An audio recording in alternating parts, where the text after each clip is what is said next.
Within the depths of the strip mall of the damned lies a decrepit video store, long since shuttered. Past the dusty shelves, empty save for spiders spinning their patient webs, beyond the ancient bat-wing doors guarding the sepulchre where once were hidden the perverse and heretical, a secret society assembles to scrutinize those films which are rumored to drive viewers to madness and dissolution. Draw closer, dear listener, let your trembling ears sup upon the eldritch knowledge of the Cinemania Society. We, the brethren of the lens called to convene to judge this offering of cinema be worthy of our esteem, or be cast down as worthless hokum. Let us don our feathers in judgment.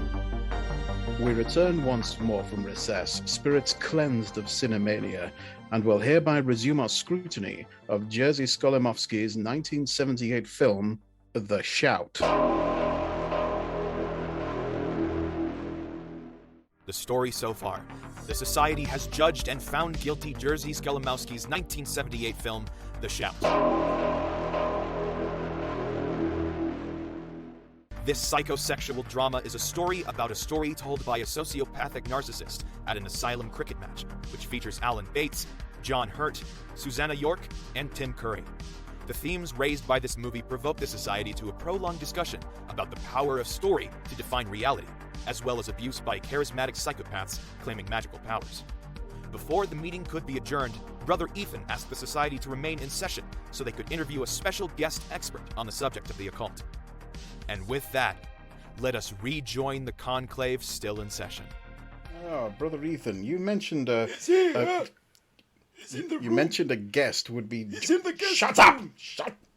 Go away, you ancient donut! Shall I get the sherry? A guest would be joining us. I have a special guest I shall be wheeling out, or asking Brother Methuselah to wheel out. We've got a... He's at the door! He's been knocking at the door! Let me get the door, that being my title and all. Don't worry, I'll get it. The odds of you being struck by lightning a second time is impossible to fathom. Get up there. All right, but I'll be talking to human resources. Up I go.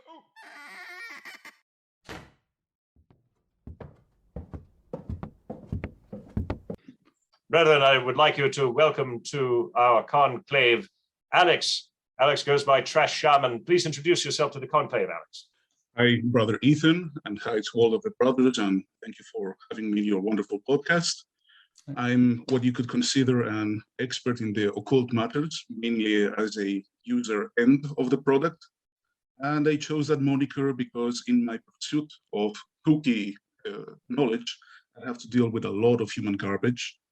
And when Brother Ethan showed me this movie, I was all fine and dandy. I was looking at the occult element and all of that, and then I realized that the villain of the movie, it was ringing all of my alarms. It reminded me of a lot of people and a lot of pseudo organizations that prey on the unwary, mainly because we are all seeking for answers, and we are usually easily fascinated by these types. So that would be me. I certainly was fascinated by this figure as a young fellow. You mean the movie's villain? Yes, I was very fascinated by him. I was taken in. As I had mentioned during the judgment section, I really felt that this actor gave a commanding performance of a sociopathic narcissist, someone who really seeks to use his charisma in a way that allows him to bring them under his power. And you had some thoughts and some feelings about how that character had been portrayed. And can you tell us more about why he was raising some red flags for you? Yes, you see, mystical imposters or just con artists, they will approach you in a methodology that it repeats itself, usually has 4 steps. And the progression in the movie, from the moment Crossley meets the husband till the very end, you can see those steps so clearly. I thought I was looking at a documentary. And as a matter of fact, I refused for a moment to believe that the film had any possibility that maybe it was not a supernatural film until Brother Ethan told me, look, this is an unreliable narrator. He might just as well be a loony seeking attention and not an actual, call it sorcerer or whatever, right? And until he pointed that out, I was so engrossed by this character that I refused to see anything else. And then I realized, could it be possible that just a simple movie villain managed to convince me that no, this movie is exactly and precisely about the supernatural, and there cannot be no other interpretation. And then I realized it is. And that reminded me, because it hit home, the place I live, which I'd rather leave it out, is very popular due to destructive cults. Usually the same pattern of signing off your real estate to a cult leader and then going either to suicide or being engaged through tiring practices until a heart failure happens. In this movie, if I may bore you to death, as I was saying, there's 4 steps to the con artist of the mystical variety. The first is the claims of a cosmopolitan background. This guy approaches you with a very mannered way until you assume that since the man has traveled all around the world, must have experienced a lot of things. He must be of an open mentality, and probably, since he doesn't look a complete idiot, has something interesting to say. And that you see it in the movie precisely when he starts talking about Australia and his travels, and uses exactly that to gauge the audience.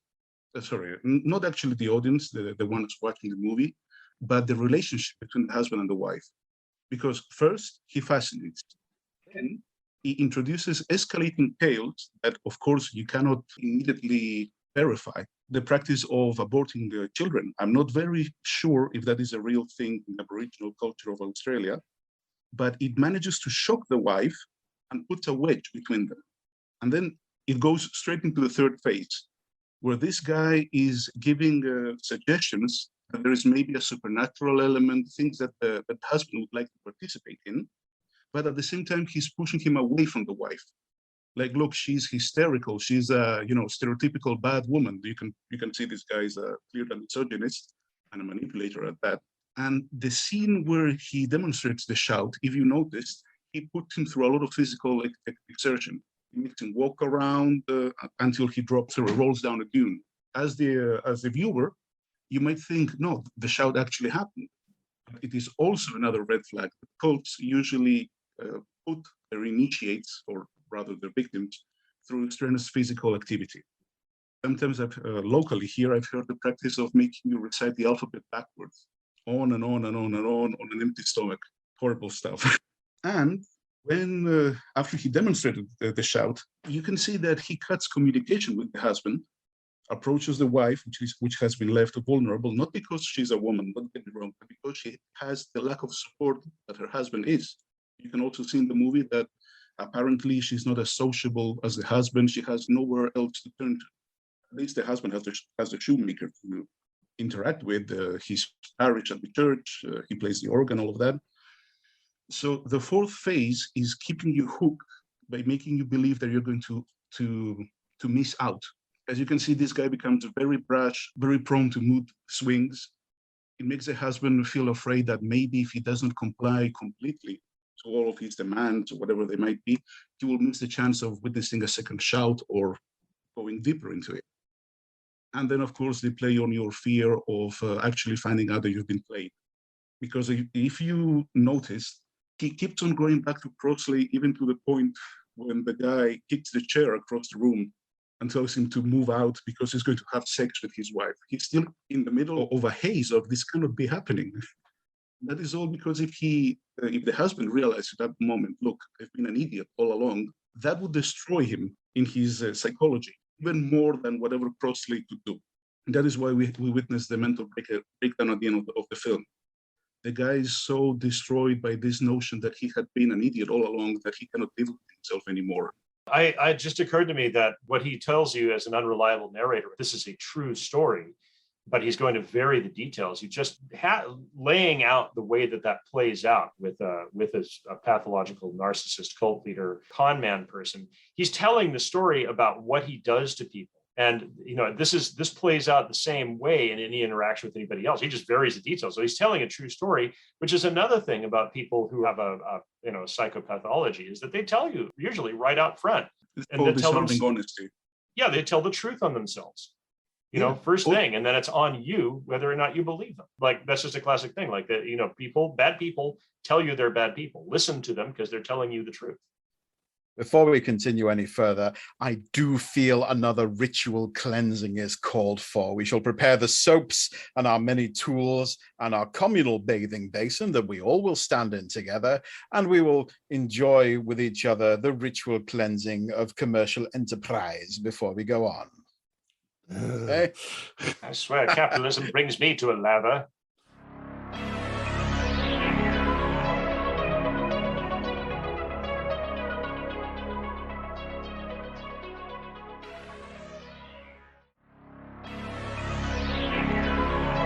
But you know why the bad people are usually the object of fascination of their victims? I mean, of the people, like in this case, of vulnerable persons. You see, archetypes, the Jungian theory that there is something common to all of us, in the sense of that we recognize some certain patterns as intrinsic to human psychology. In other words, if we see an athletic guy in spandex in the middle of the street, you might not immediately assume that the guy is nuts. You'll probably think that must be a superhero, or maybe they're shooting a superhero movie. Well, the figure of the shaman, one classic figure in cinematographic terms is Master Yoda in Star Wars. And if you notice a thing, Yoda doesn't teach by explaining it as if it were an IKEA manual. Doesn't tell Luke Skywalker, look, you do this, you take 3 breaths and you continue. No. He goads him. He puts him in a series of tests that the initiate must fill out the blanks with the expectation. That is what a shaman is. It is an archetypical figure of trust. So when somebody confesses a horrible thing or a methodology of exploiting people, you do not wish to believe that this is happening, first of all. You do not want to be close to this person also. But as a survival mechanism, you try to be the most agreeable with them, lest should you be put in danger. And then you start thinking, well, okay, this person is bad, but from the moment they open up to me, maybe they were bad because they had a good motive, if there is any. You immediately start filling in the blanks. And this is what Crossley also does in the movie. He just comes up to you, tells you he's killed 6 of his born children. And when questioned, why would you do that, you piece of shit? The guy says, well, because I didn't plan to stick around. He shows this in such a natural manner that from the sheer shock of processing the information, you have no other choice but to agree, because it shocks you. If you also notice how Crossley gets into the husband's house, he just sits there in front of his house and walks right in. Just think about it. If some unknown guy showed up to your house when you are returning from your job and he's just sitting in there, what would most of us do? Probably, you try to gauge the situation to see if the guy is armed or if he's dangerous, or if he needs help. A lot of people would probably think, look, maybe I've been homeless, maybe some of my friends have been homeless, maybe I can let this man come inside, have a shower, have a warm drink or whatever, and then send him on his way. You want to believe that there is a little human kindness left in this world. And since we don't see it around, you usually think, then it's up to me. And that is how they get you. They play on your martyr complex. It's not a bad thing, because you want to make things be better. But the problem is thinking that you are going to make the difference. And you are going to make the difference with this piece of shit, especially if they are a final body. Yeah. And people too, by and large, the studies have shown like human beings are statistically bad at risk assessment, very bad at it. But the flip side of it is the majority of people think they are good at it. So being in those situations where you think you've assessed something and then even being presented bald-faced, oh, I murdered my 18 children. This creates this cognitive dissonance. Like, but I've assessed this person as being safe. I don't want to accept the alternative because I trust my own judgment. So they just kind of like look for the ways to justify that in their own heads. Once you've made that initial judgment, oh, I'm going to judge this person as safe, I'm staking something of my reputation on that. I'm making this decision, therefore I'm a rational being. Then as you make another step and another decision and another, you've got more to lose by turning around and saying, oh, I was wrong all along. It turns out he's been tricking me. And you've got more to turn around and say, I've been fooled all along. And it's harder to do that the more steps you've taken and the more times you've agreed to a little step forward. Well, it has been shown that, it's being proven you're wrong actually causes pain on the same level as physical pain. Yeah. Oh, really? Yeah. And I that mean, is Alex, very interesting. what you were saying before about like how there's sort of like gradual steps of introduction more and more into the potential occult or power of that this personage, right, this cult figure is offering, and you don't want to miss out, right? I mean, certainly they've seen that manipulative cults, that is what they do. They have very like prescribed steps along the way to gradually invite you a little bit further in. So you invest a little bit more and a little bit more and a little bit more. So you don't, even if you start to see things that raise those red flags and you actually see them, you don't want to back out because you've already invested so much, right? There's that sunk cost. Fallacy of sunk cost. Exactly. Beat me to it. Yes, exactly. And also the need for appraisal, because when a mysterious person approaches you, I've also seen this in lots of cryptocurrency scams, by the way. When the deeper they snag you in, they'll tell you things like, look, I've noticed that you are smarter than the rest, you are caught above everyone else. And then you think this person is opening up to me their deepest secrets, their livelihood. That must be because I'm somebody worthy of that. But what they're doing is they're just opening your wallet. That in the best of cases, because locally, I'll just put it briefly in one line. We had a case of a girl who fled the country when she was just exactly 18 years, when she could purchase a ticket on herself. But she had been manipulated by a guy since almost age 12. And it began with the small increments of I'm learning the first candle spell works and all of that, the typical entry-level teenage witchcraft, you would call it. And then, of course, after a while, this guy said, look, I'm going to be straight with you. Obviously, the world is going to end. And he was telling it to her instead of everybody else in the group. Why? Because, of course, he was interested in a very young, impressionable teen. But she thought, oh, this guy is telling it to me because I'm above everybody else in the group. And the end result, they found her thankfully alive in the jungle. She returned back to the country, but she came with a child in tow, a child of the cult leader, who, by the way, was living in the middle of the swamp somewhere in South America and was actually producing child pornography with his own children, which he had been fathering with local women. Yeah. Oh my God. We are usually also very sensitized towards easy horror. Jason Voorhees, for example, you see that guy bursting through your door, you know already what you have to do. But you do not want to believe that people are capable of sustained evil. You understand the impulsive need to kill, rape, or rob someone. You say, okay, this guy has very poor impulse control. But when you realize that somebody can do that for years, just to take your daughter away, it's boggling. You do not wish to believe it's true, but it does happen. We kind of skimmed past this already, but like one of the things that I wanted to kind of touch on, we were talking about when they're initially hooking someone, basically using people's humanity and their desire to be kind and polite as weaponizing those against the people who use them. Like we all want to have normal human conversations. We all want to interact with people, but when you have a malignant narcissist, basically someone who is a predator of people, the way that they use your inclinations to politeness as springboards to their outlandish and horrifying claims, like, for example, his saying, I killed all my children, which are intended to sort of blitzkrieg your psychological defenses and push you into your amygdala state. So hijacking your emotions is extremely effective at achieving psychological domination. We can see this on a grand scale with, we saw this with Trump, for example. Like he's able to say things that get right down into that lizard brain, which is, your rational thought. And this is the thing that really is the failing of the Enlightenment era, is everybody is like, well, if you just educate people and get them thinking rationally by habit. No, we are emotional creatures. We're not rational creatures. We make emotional decisions that we then later rationalize intellectually because our prefrontal cortex is downstream from the amygdala. The amygdala is in charge. If consciousness is formed by a conclave, much like our little group here, the amygdala is the 500-pound gorilla who is like, shut the fuck up, we're doing this now. And everybody's like, oh, okay. And your prefrontal cortex is the 98-pound weakling who happens to have an IQ of 250, but can't punch their way out of a wet paper bag.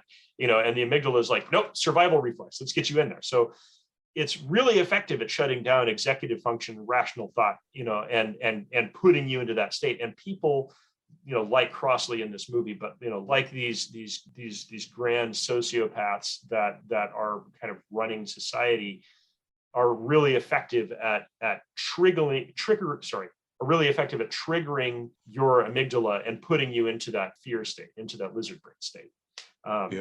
Much as I hate to admit anything positive about the son of a bitch, Steve Bannon had a point when he said politics is downstream from culture, which is why folks like him focus on igniting cultural wars, because they get people fighting over emotional stuff.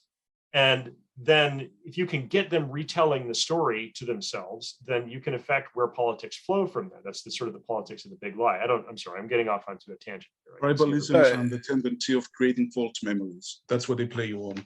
They don't give you solutions, they give you highs. And for one last time, and I assure you it's the last time I will herd you all into the collective bathing receptacle, we must cleanse our bodies, alone and with each other, applying the soap readily, the soap that is called advertisement. It's lubricating my skin. I think there is no response to that. It's not lubricating my I was just going to mind, say that's for slippery sure. in a very sensual way. But...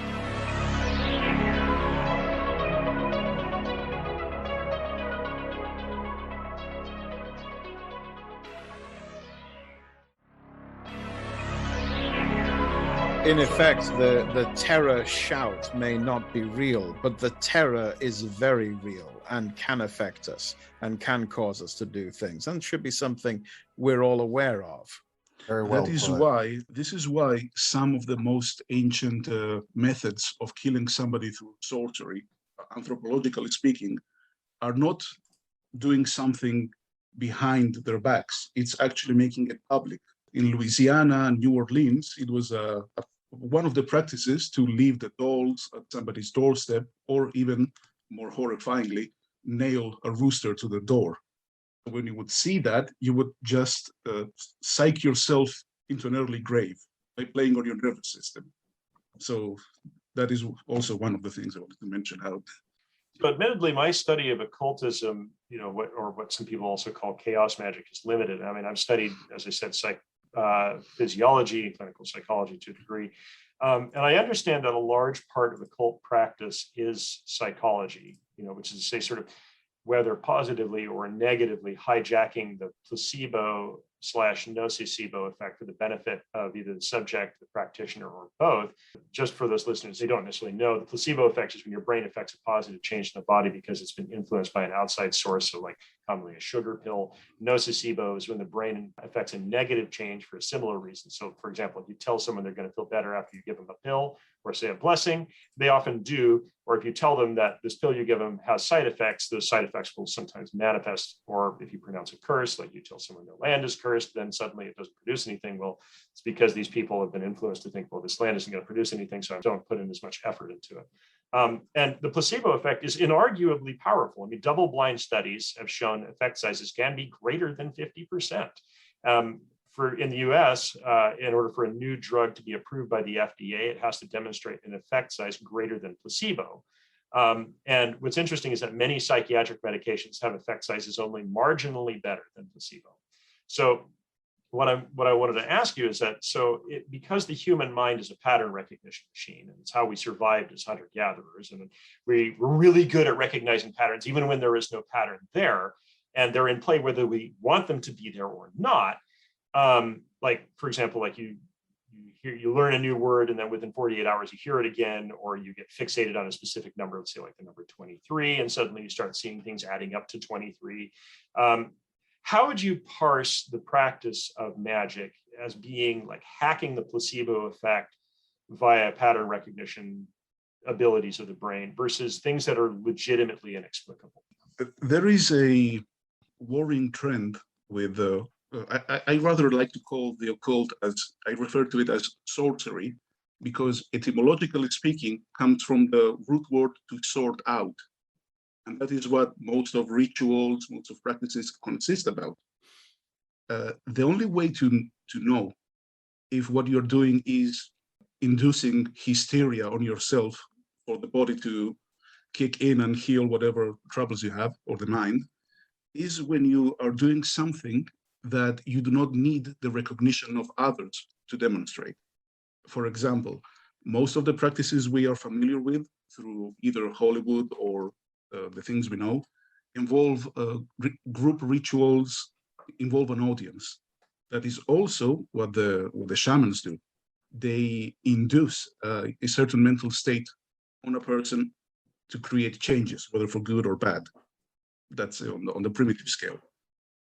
Now, what I want to say is that most people go into the occult thinking that it is a very easily demonstrable practice and that they just need to follow a series of steps, when it usually requires a build-up. Because the moment you are doing an actual veritable effort, what you're doing at most is forcing the causal flow of reality. In other words, some people want to get easily rich with magic and all of that, right? They do their thing and they think they're going to win the lottery. Well, if you didn't buy the ticket, there will be no possibility for that. If you didn't have a job, you wouldn't get a possibility of a raise. What usually happens is that people convince themselves that something has happened, a false memory, and they justify it, so they start believing in their own power. But very few people are willing to do the real practice and the grueling task, which is, for example, telling somebody, look, you're going to get up every single night from 12 till 3 in the morning. You're going to just sit down and you're going to start repeating a certain thought patterns, incantations, whatever, and you're going to do this every day for a week without failing once. Most of people give up. We've also seen, for example, that the human body can be worked to extremes of, how you call this in English again, yeah, of development. But with all the science we have today, 99% of us are not really fit or in shape, right? Because it takes a considerable effort to even start. That is also what happens with the occult. 90% of it is group hysteria and convincing yourself that something has happened. The remaining 10% requires of you to reach a certain mental state of belief and then snowball the effects. So the only thing that I would say in this movie that has a supernatural element, you would say, hey, this looks like the real deal, is when Crossley finds the belt buckle, or shoe belt buckle of the wife. Nobody knows that he has it. He doesn't even show it to the victim. He just manipulates it, somehow gets his wife to be more complacent. In a way, there is the result you're seeking. It did not depend on the validation or the belief of anybody else. It happened, you did it in secret, and that's what you get. And that is the only way of demonstrating the capabilities that, hey, this really works. The only thing is that I would like to warn any listeners is that the occult should be taken as a hobby. I think it's something interesting that you check every once in a time, and that's about it, because otherwise the cost is very high, both monetarily and in disappointment. And unless you're willing to put yourself through a lot of discipline, it's better not to make your life center around it, especially around people who you think that your results will depend. In the case of the movie, the antagonist, Crossley. I mean, that's been really fascinating. You've raised some really remarkable points, especially about the buckle being the only thing nobody else sees. None of us picked up on that as being the only truly supernatural element. And that's brilliant. Yeah, no, those were the issues I was having with the film, and you've kind of put your finger on it, of like, most of this doesn't feel like it's really a supernatural film to me, just a psychological manipulation film. But you kind of when you look at it, there's only one real element that you have to suspend disbelief for. Yeah. And you've really picked that out, and you've put a different gleam on the film for us all there. And that's been wonderful. And thank you very much for providing your guidance and your expertise. You're welcome. I hope Always welcome. I hope we can rely on you in the future if we ever need your expertise again. And could you tell us, is there any way for our listeners to see more of your writings if they want to learn more about what you have to say? Oh, thank you so much. Around the end of 2019, I began a blog to warn my closest friends of any impending doom as we've gone through. And with time, I realized that the hysteria brought up by the isolation had a lot of people into doing very awfully stupid things. And as a matter of fact, I used to follow a known occultist called E.A. Coeting, and his channel on YouTube got blocked, got disabled, because one of the people who was in his forums thought it would be a wonderful idea to murder 2 girls in a park, thinking that would get him. Wow. Yeah. So after that incident, I aim to educate people free of charge always, because this is a hobby. The occult is a very nice hobby, but it makes people do horrible things because they are seeking a shortcut. An example is human or animal sacrifice. Many people think that if you do such a horrible act, that you will get great results, which should lead the question, did it work for the Aztec or the Mayan Empire? They wanted corn, and all they got were Christianity and the Spaniards. Yes, I aim to educate, write articles on where should you start if you have such interest in that. And you can find this in my blog, which is trashshaman.blogspot.com. I'll provide the link and whatever you need. Mm-hmm. And every once in a while, I put my ramblings there. So I'll probably move into a video format because I understand that a lot of people don't have time to read the horrible walls of text I plop there mercilessly. Because it's like, hey, I want to warn people, 2,000 words. Yeah, deal with it. No. Well, we'll be providing your link in along with our own podcast. And thank you very much. This has been wonderful, and thanks for your time. You've been very enlightening to all of us. Yes, thank you very much for joining us, Alex. Thank you for having me. Well, sadly, this conclave, as all conclaves, must once come to an end, and so I formally announce this conclave to be concluded. That episode of the Cinemania Society featured Andy Slack, Ethan Ireland, Zachariah Burks, Daniel Scribner, Andre Luke Martinez, and special guest, the Trash Shaman. Produced, mixed and mastered by Ethan Ireland, graphic design by Andy Slack, music by Carl Casey at White Bat Audio. Visit our website at thecinemaniasociety.podbean.com and check out our social media feeds. We're on Twitter at TCS_Cinemania. And if you like what you heard, please rate and review wherever you found us. Mention us on social media or find us on Ko-fi to throw us a few bones. We love to make fun stuff for folks, but it isn't free. Anything and everything helps. Coming soon, the Cinemania Society will be creating pieces of video media, short films and the like. So stay tuned, Cinemaniacs. The Cinemania Society is a production of the Cinemania Society, LLC.